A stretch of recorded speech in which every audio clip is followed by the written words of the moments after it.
पूरा देश भाजपा गृह युद्ध की तरफ ढकेल रही है। उत्तर वर्सेस दक्षिण, मुसलमान वर्सेस हिंदू, हिंदू वर्सेस ईसाई, देशभक्त भाजपाई वर्सेस देशद्रोही अन्य, यानी जो भाजपाई नहीं है वो सारे देशद्रोही। लेकिन एक पूरा ट्रेंड दिखाई दे रहा है, एक पूरा तरीका दिखाई दे रहा है कि चुनाव से पहले, वैसे तो साल भर चलता है, लेकिन चुनाव से पहले मुसलमानों के डीह्यूमनाइजेशन या फिर आप ये कहें कि मुसलमानों के खिलाफ तमाशे खड़े करके और किसी तरह से वोट जो एक साथ वोट जुटाने का मामला होता है, ध्रुवीकरण का मामला होता है, वो लगातार किया जा रहा है। और ये सिर्फ चुनावी मामला नहीं रहा है, ये मामला अब सीधे सीधे स्ट्रक्चर के साथ जुड़ा हुआ दिखाई दे रहा है। डीह्यूमनाइजेशन सिर्फ मुसलमानों का नहीं, कुकीज का मणिपुर में हो रहा है, आसाम में जो मतदाताओं के नाम काट दिए गए हैं उनका हो रहा है, और जो भाजपा के खिलाफ बात करते हैं या मोदी रिजीम के खिलाफ बात करते हैं उनका डीह्यूमनाइजेशन चल रहा है।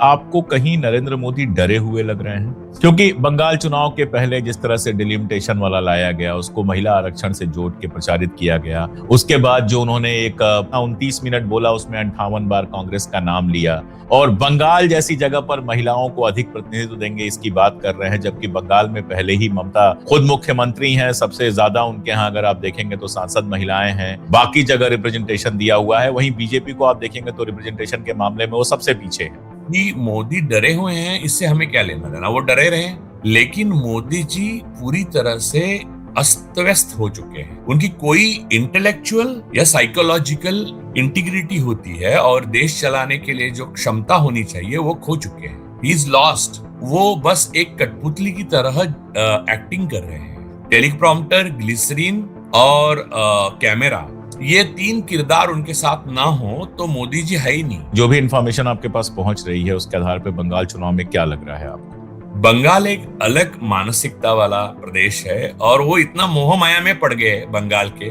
कि बोले कि बंगाल में मैं एक भाड़े का क्यों ना हो घर लेकर रहना चाहता हूँ, क्योंकि यहाँ के लोग इन चीजों को पूछते ही नहीं। वहां एक आंदोलन शुरू हुआ है, मालूम है आपको? वो आंदोलन क्या है? आपका वोट उन लोगों की तरफ से जिनका वोट SIR में काटा गया, ऐसे पोस्टर्स लगे हुए हैं। आप सोचिए ये कितना इमेजिनेटिव आंदोलन ये है, पोस्टर है। आपका वोट उनके नाम जिनका वोट काटा गया, और लोग उसको पूरी तरह से रिस्पॉन्ड कर रहे हैं।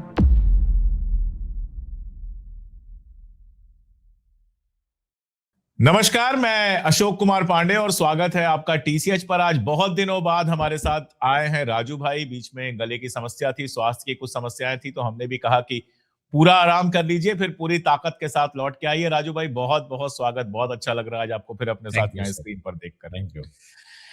तो देश में बंगाल चुनाव चल रहा है और चुनाव ही चुनाव इस देश में वैसे भी चलता रहता है। दुनिया के लीडर्स परेशान हैं कि ईरान और अमेरिका के बीच क्या होगा। हमारे लीडर परेशान हैं कि 10 रुपए की झालमुड़ी में प्याज डालना है कि नहीं डालना है। आसाम से जिस तरह की खबरें आ रही हैं, जिस तरह की मणिपुर से खबरें आ रही हैं, वो सब कोई बताने की बात नहीं है। आप जानते हैं बातचीत में भी वो बातें आएंगी। लेकिन एक पूरा ट्रेंड दिखाई दे रहा है, एक पूरा तरीका दिखाई दे रहा है कि चुनाव से पहले, वैसे तो साल भर चलता है, लेकिन चुनाव से पहले मुसलमानों के डीह्यूमनाइजेशन या फिर आप ये कहें कि मुसलमानों के खिलाफ तमाशे खड़े करके और किसी तरह से वोट जो एक साथ वोट जुटाने का मामला होता है, ध्रुवीकरण का मामला होता है, वो लगातार किया जा रहा है। और ये सिर्फ चुनावी मामला नहीं रहा है, ये मामला अब सीधे सीधे स्ट्रक्चर के साथ जुड़ा हुआ दिखाई दे रहा है।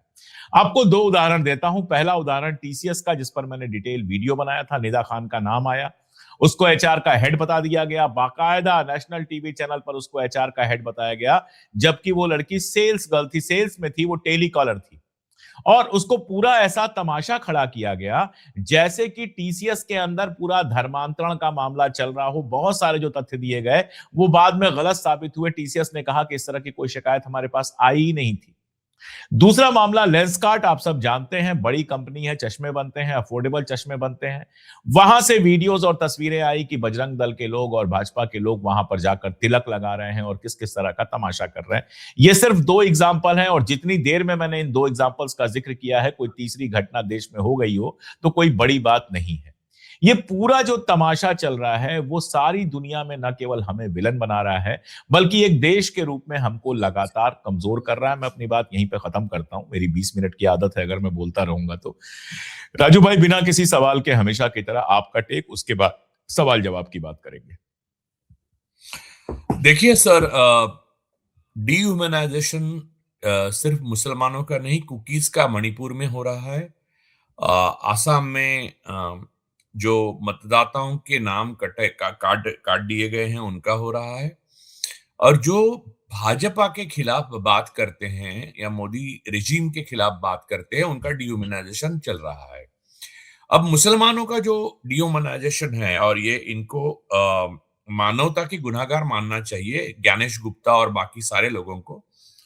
और ये जो बजरंग दल है वो टेररिस्ट ऑर्गेनाइजेशन है। ये सारी जो है, इसके आगे जाकर एक बात आप समझिए कि हमारे सेना में सेना के लोग अब पश्चिम बंगाल की इलेक्शन में डिप्लॉय हुए हैं। ये हाँ, वो एक खतरनाक। तस्वीर आई थी। मैं हाँ, चाहूंगा एडिटर साहब ये तस्वीर जरूर दिखा दीजिएगा। वो एक मीटिंग चल रही थी जिसमें बीएसएफ के हेड, सीआईएसएफ के हेड, जितनी भी हमारे यहाँ इस तरह की एजेंसी है, सबके हेड बैठे हुए थे। और मुझे लगा कि कोई सेमिनार वगैरह चल रहा होगा, पता चला ये बंगाल चुनाव के लिए आए हुए हैं। ये तस्वीर अपने आप में डराने वाली है। आपने वो देखा होगा जिस तरह से ईरान के मामले में, ईरान हमारा पुराना दोस्त है, वो कहने कहलाने वाला एक आर्या, जिस तरह से इजराइल के बारे में बात करते वक्त ईरान के ऊपर बोल रहे थे, उससे हमारे विदेश नीति और विदेश मंत्रालय और विदेश के लोग, हमारे देश के दोस्त हैं, उनके साथ जो हमारे रिश्ते बन रहे हैं उसकी कोई परवाह नहीं कर रहा है।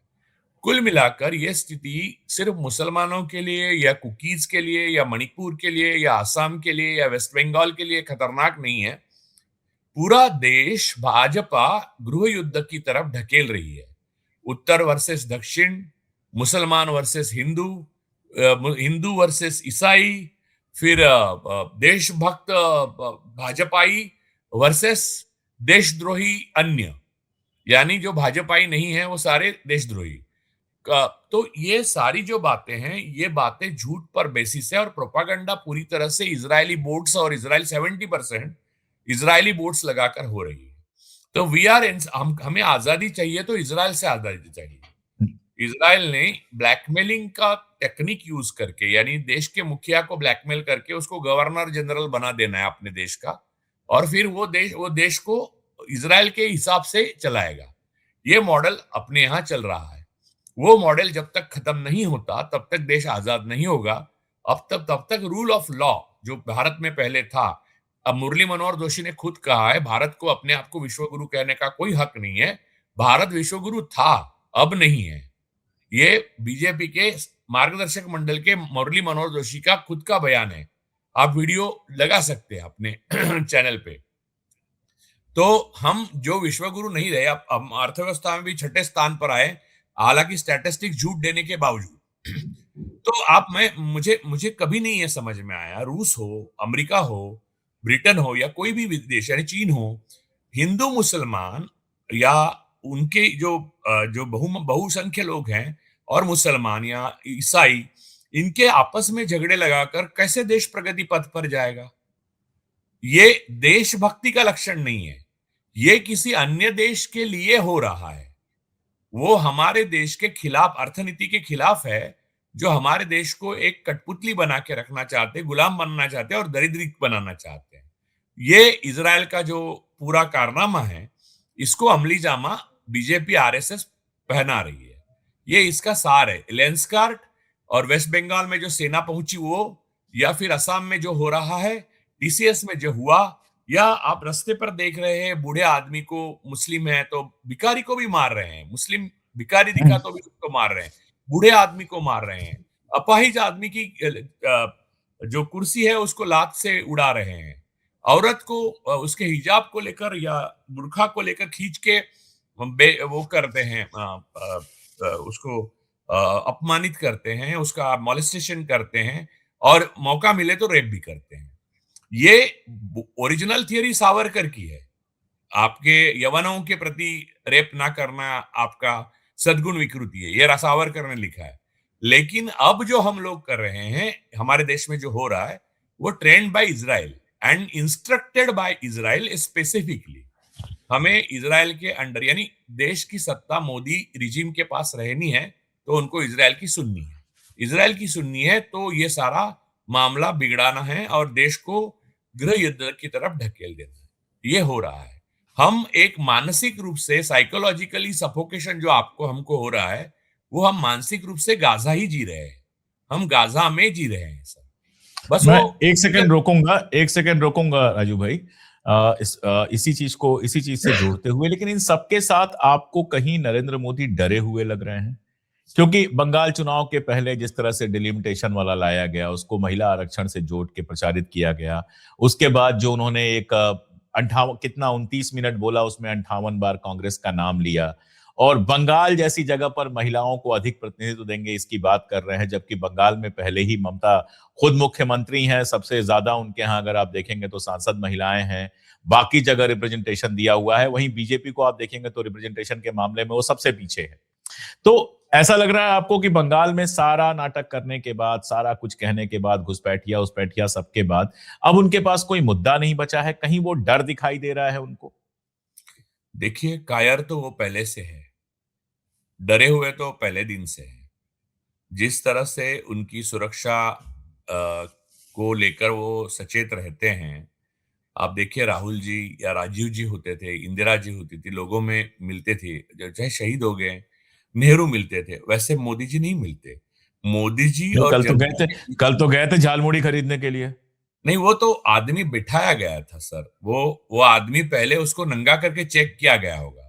झालमुड़ी भी इधर से गई होगी और वो सब चेक करके दी गई होगी। सवाल भी लिख के दिया गया होगा कि प्याज खाओगे क्या, ताकि प्याज खाना गलत है ये भी एक संदेश उसमें दिया गया। और मोदी जी ऐसा नहीं मानते, मोदी जी सबको लेकर साथ चलना चाहते, इसलिए वो प्याज खाते हैं। ये सारा संदेश उससे देना चाहते थे। और और दिमाग नहीं खाते, उन्होंने कहा दिमाग नहीं खाते हैं, और उसके बाद जो है वो 29 मिनट का भाषण भी दिया। हाँ, वो उसमें हाँ, तो बात ये है कि मोदी जी डरे हुए हैं, ये सबसे इम्पोर्टेंट चीज़ ये है कि मोदी डरे हुए हैं, इससे हमें क्या लेना-देना? वो डरे रहें, लेकिन मोदी जी पूरी तरह से अ, अस्त-व्यस्त हो चुके हैं। उनकी उनकी कोई इंटेलेक्चुअल या साइकोलॉजिकल जो एक इंटीग्रिटी होती है और देश चलाने के लिए जो क्षमता होनी चाहिए, वो खो चुके हैं। He is lost. वो वो बस एक कठपुतली की तरह एक्टिंग कर रहे हैं। टेलीप्रॉम्प्टर, ग्लिसरीन और कैमरा, ये तीन किरदार उनके साथ ना हो तो मोदी जी है ही नहीं, या मोदी रेजिम नाम की कोई चीज ही नहीं है सर। आज के तारीख में इस देश पर सिर्फ टेलीप्रॉम्प्टर, ग्लिसरीन और कैमरास राज कर रहे हैं। इजराइल वहां से राज कर रहा है, बाकी ये तीन और बाकी सबको ट्रेनिंग देके नफरत फैलाई जा रही है। देश की अर्थव्यवस्था अपने इतने हद तक चरमरा गई है, इसके रिजल्ट्स आपको 2 महीने में दिखेंगे हर रास्ते पे। उत्तर और दक्षिण का एक बाकी था, वो भी उन्होंने झगड़ा शुरू करा दिया परसों संसद में। तो आप समझिए कि अब इस देश को अगर बचाना है, तो मैंने कई बार बोला है, अब ये कितने बार बोलूं मैं, कि मोदी और मोदी की जो सारी उनकी मंडली है, उनको हटाने के सिवाय कोई रास्ता नहीं। आप 2029 तक इंतजार करेंगे तो तब तक देश बर्बाद हो जाएगा। बंगाल चुनाव पे मैं स्पेशली आपसे चाह रहा था कि बंगाल चुनाव पे थोड़ी बात हो, जितनी भी आपके पास इंफॉर्मेशन पहुंच रही है, ना आप बंगाल गए ना मैं जा पाया, लेकिन जो भी इंफॉर्मेशन आपके पास पहुंच रही है उसके आधार पे बंगाल चुनाव में क्या लग रहा है आपको? देखिए, बंगाल चुनाव में ना हम पहुंचे ना आप पहुंचे, लेकिन मयूर जानी साहब पहुंच गए हैं। 10 दिन वो वहां थे, मयूर कल भाई रात पहुंचे हुए 12 हैं, बजे बिल्कुल उनका बिल्कुल बिल्कुल। हाँ फोन आया था बिल्कुल उनका, आज बिल्कुल, हाँ। वापस आ रहे हो। हम्म। तो उन्होंने जो मुझे हम्म। कहा, उन्होंने कहा देश का देश की जो मानसिकता है, हम्म। उसमें जो हिंदू मुस्लिम और ये सारी जो बातें बाकी है आती है, जो मोदी और भागवत फैलाते हैं और बजरंग दल हम्म। वगैरह, बंगाल एक अलग मानसिकता वाला प्रदेश है। और वो इतना मोह माया में पड़ गए बंगाल के, कि बोले कि बंगाल में मैं एक भाड़े का क्यों ना हो घर लेकर रहना चाहता हूं, क्योंकि यहाँ के लोग इन चीजों को पूछते ही नहीं। वहां एक आंदोलन शुरू हुआ है, मालूम है आपको? वो आंदोलन क्या है? आपका वोट उन लोगों की तरफ से जिनका वोट एसआईआर में काटा गया, ऐसे पोस्टर्स लगे हुए हैं। आप सोचिए ये कितना इमेजिनेटिव आंदोलन ये है, पोस्टर है। आपका वोट उनके नाम जिनका वोट काटा गया। और लोग उसको वो पूरी तरह से रिस्पॉन्ड कर रहे हैं। सर, बंगाल में अगर ईवीएम या इजराइल की एडवांस टेक्नोलॉजी का यूज करके इन्होंने कुछ गड़बड़ नहीं किया, तो बीजेपी को 60 से 70 आना भी मुश्किल है। और अभिषेक बैनर्जी ने जो अमित शाह को आह्वान यानी चैलेंज दिया है, वो वाकई खोखला नहीं है। उन्हें मालूम है उनका बंगाल क्या है। और आपको मैं ये भी बता दूं कि इसके आगे जाकर प्रधानमंत्री पद के लिए ममता बनर्जी एक स्ट्रॉन्ग कंटेंडर होगी, क्योंकि उनमें जो लोहा है वो बाकी किसी नेता में इतना साबित करने वो नहीं कर पाया है। एम के स्टालिन के साथ ममता बनर्जी भी इसमें शामिल रहेगी। मोदी सत्ता में रहने की जो उनकी जो एक लिमिट थी वो पार कर चुके हैं। जो मुरली मनोहर जोशी का बयान आया है ना, उससे आपको पता चलता है जिस तरह से सुब्रमण्यम स्वामी और मधु किशोर, जिस उसमें सच है या झूठ है हम लोग छोड़ देते हैं, जितनी बेबाकी से वो लोग बात करने लगे हैं, तो आप समझिए एक बड़ा संगठन उनके उन्हीं में उनके पीछे है। अब मुरली मनोहर जोशी भी आगे आ गए। अब मुझे लगता है कि कुछ ही दिनों में ये सत्ता जाएगी, लेकिन इनको ऐसे जाने नहीं देना चाहिए। ये वॉर क्रिमिनल जैसे इनको ट्रीटमेंट देनी चाहिए। ये क्राइम अगेंस्ट ह्यूमैनिटी के हाईएस्ट लेवल पे पहुंच चुके थे, तो इनको न्यूरेमबर्ग जैसी ट्रायल इनकी होना बहुत जरूरी है, और वो हुई नहीं। देखिए, अब स्वामी जी या मधु किश्वर जो कह रहे हैं वो सच है झूठ है हम नहीं जानते, और ना हम उस पर कोई टिप्पणी करेंगे, क्योंकि हमारे ना उनसे संबंध है ना जो उनके पास बिल्कुल नहीं, सबूत है वो बिल्कुल नहीं, हमारे पास है। बिल्कुल। लेकिन जो बात मैं कहना चाह रहा हूं कि अगर वही बात जो मधु किश्वर कह रही हैं या स्वामी कह रहे हैं, ये बात मान लीजिए किसी सत्ता विरोधी ने कहा होता, ये लोग तो भाजपा के ही हिस्सा हैं एक तरह से, एकदम करीबी लोग, अंदर के लोग हैं, अगर किसी दूसरे व्यक्ति ने कहा होता तो अभी वो जेल में होता, उसके खिलाफ जाने कितने कितने केस हो गए होते। प्रधानमंत्री का कार्टून लगाने के लिए लोग जेल में गए हैं, प्रधानमंत्री के बारे में कुछ लिख देने के लिए लोग जेल में गए हैं।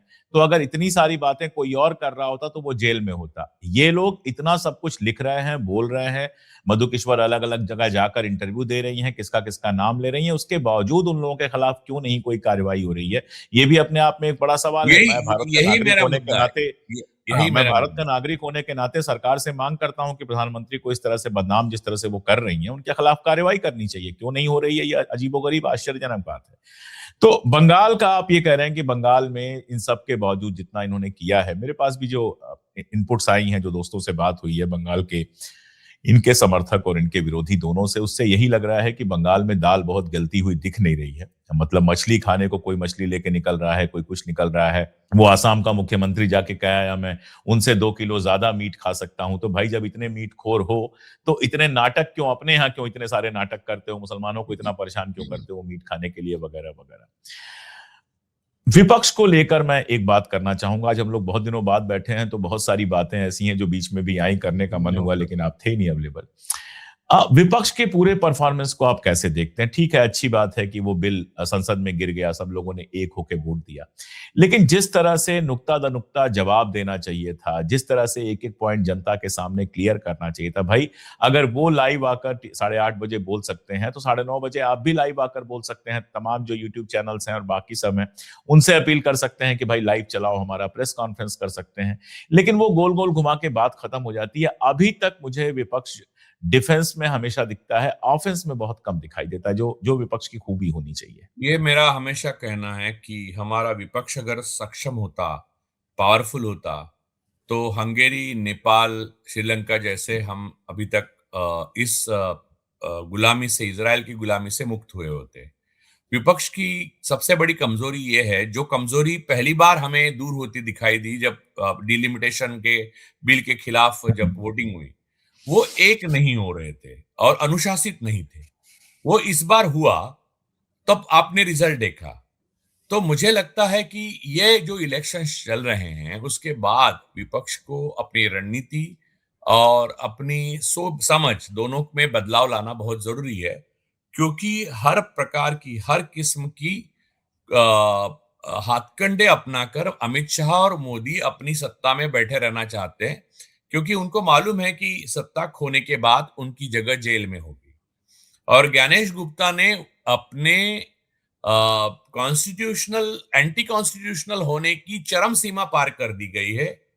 तो आप समझते हैं कि ये लोगों की स्टेक पे लगी हुई है, दांव पे लगा हुआ है एग्जिस्टेंस। सत्ता उनका एग्जिस्टेंस का एकमेव माध्यम है। इसे वक्त पर विपक्ष को पूरी तरह से दरवाजे और दीवारें खोल देनी चाहिए, और वो विपक्ष अभी तक नहीं कर रहा है। मुझे आशा है कि अब आने वाले टाइम में करेगा, क्योंकि जो मणिपुर में हो रहा है, जो असम में हो रहा है, जो वेस्ट बंगाल में हो रहा है, जो लेंसकार्ट में हुआ, जो टीसीएस में हो रहा है, रास्ते पर हो रहा है, जुर्म हो रहा है, मुसलमानों पे हो रहा है, कुकीज पे हो रहा है, आदिवासियों पे हो रहा है, पेड़ों पर हो रहा है, जल पर हो रहा है, जंगल पर हो रहा है, हर जगह पर हो रहा है, बैंकों पे हो रहा है, बैंकों की लूट चल रही है सर। तो ये सारी चीजें जो हैं वो रोकने के लिए विपक्ष को लड़ना पड़ेगा, नहीं तो जनता विपक्ष के खिलाफ लड़के आगे सत्ता पक्ष के खिलाफ लड़ेगी। अब आखिरी सवाल तो महाराष्ट्र पे ही पूछना पड़ेगा। आपने एक पोस्ट किया था ट्विटर में जिसमें एक ऑफिसर जो आपने बताया था कि फडणवीस के बहुत करीबी है, वो जिस भाषा में बात कर रहा था ऐसा लग रहा था कि मतलब पॉलिटिकल पार्टी का लीडर है या गुंडा है या क्या है। सम जायसवाल करके था लीडर, आपको याद होगा वो। और भी बहुत सारी खबरें आ रही हैं, तो आखिरी सवाल वही मराठी में पूछ लेता हूं। महाराष्ट्रात काय चलते है? सर क्या चल रहा है आपके महाराष्ट्र में? महाराष्ट्र में सर ये एक अधिकारी की बात नहीं है, हर अधिकारी यहाँ पर ऐसे ही चल रहा है सर। ये हिंदुत्व का पेड़ा खा चुके हैं सब लोग, और उनको लगता है हम्म। ये कन्वीनियंट है उनको लगता है ये सत्ता बदलेगी तो फिर वो सेक्युलर बन जाएंगे। लेकिन ये बदलाव ऐसा नहीं है, अब इस टाइम में ये नहीं होगा। ये व्यक्ति जो जिसका जिक्र किया, उसके पीछे ईडी लगी थी, अनअकाउंटेड उसका बहुत सारी संपत्ति मिली, धन मिली। वो स्नेहा आशा नाम की एक संस्था चलाता है। वो कैसे चलाता है, किसके पगार से चलाता है, क्या उसमें सलमान खान से लेके निरंजन हिरानंदानी तक सब आ जाते हैं। और उसकी जो भाषा थी और उसमें जो उत्साह था, वो एक बहुत बड़े क्रोनी के सपोर्ट की, क्योंकि मोतीलाल नगर एक क्रोनी ने खरीद लिया है, तो वो उसके सपोर्ट, और ऊपर से ये शाह मोदी रेजिम का सपोर्ट, उसका पूरी तरह से उसको अहंकार उसमें फूल गया था। तो वो खुद जाके गिड़गिड़ाता है वहां पर, ईडी में गिड़गिड़ाया था। इसके ऊपर एलओसी लगी थी, इसको एयरपोर्ट से वापस भेजा था जब इसकी इंक्वायरी चल रही थी।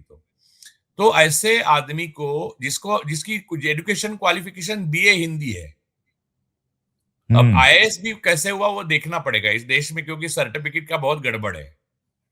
तो ये सब आप पकड़ के आप समझिए कि ये एक टपोरी आदमी जैसा, या शार्प शूटर होते थे वैसे पहले गैंगस्टर्स के, वैसे जो आईएएस अधिकारी बात कर रही है, यहाँ पर एक आईएएस अधिकारियों की एक बहुत महान परंपरा रही है महाराष्ट्र में। उसको उसने कालिक पोती, लेकिन ये उसका अपना दम नहीं है।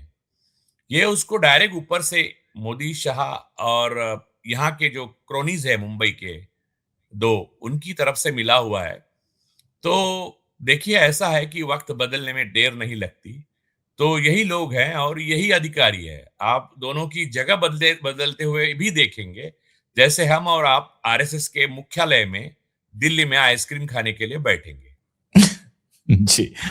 तो बहुत दिनों बाद राजू भाई से बात हुई। अब ये लगातार हर हफ्ते हम कम से कम कोशिश करेंगे लगातार बात करते रहें। दो तीन बातें कहकर मैं खत्म करूंगा कि चीजों को बहुत गौर से देखना कई बार बहुत जरूरी होता है। बहुत आसान होता है कोई एक खबर उठाना और उस पर ढेर देरों तक बात करना, चिल्लाना, चीखना, रैंट करना, लेकिन रोग के लक्षण को समझना कि देश के अंदर हो क्या रहा है, वजह क्या है। जैसे एक एक्स आर्मी ऑफिसर का ये कहना कि इजराइल के ऑफिसर्स हमको ट्रेन कर रहे हैं, हमारी आर्मी को, और वो डीह्यूमनाइज करना सिखा रहे हैं कि कैसे अपनी ही जनता को मनुष्य समझो ही नहीं, इंसान समझो ही नहीं, और जैसे वो गजा के लोगों को नहीं समझते, जैसे वो बाकी लोगों को नहीं समझते, और वो हमारी पूरी सोच को बदल रहा है।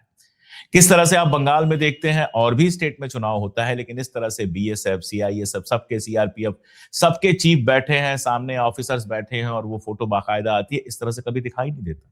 या चुनाव आयोग ट्वीट करता है कि अब तृणमूल के गुंडों का राज नहीं चलेगा। ये क्या बात होती है? आप चुनाव आयोग हैं, आपके लिए सब बराबर होना चाहिए।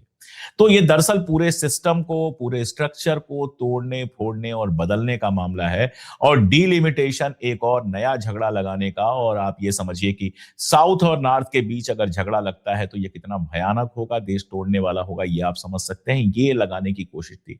इन लक्षणों को समझना बहुत जरूरी है। बाकी चुनाव में क्या होता है क्या नहीं होता है, जो साथी वहां पर हैं, जो रिपोर्ट दे रहे हैं, उसी से हम भी अंदाजा लगा रहे हैं, इसलिए कोई भविष्यवाणी नहीं है।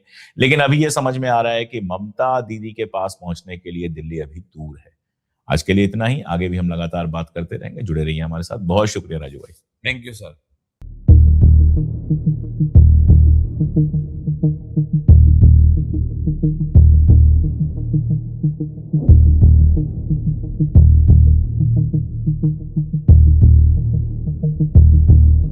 Thank you.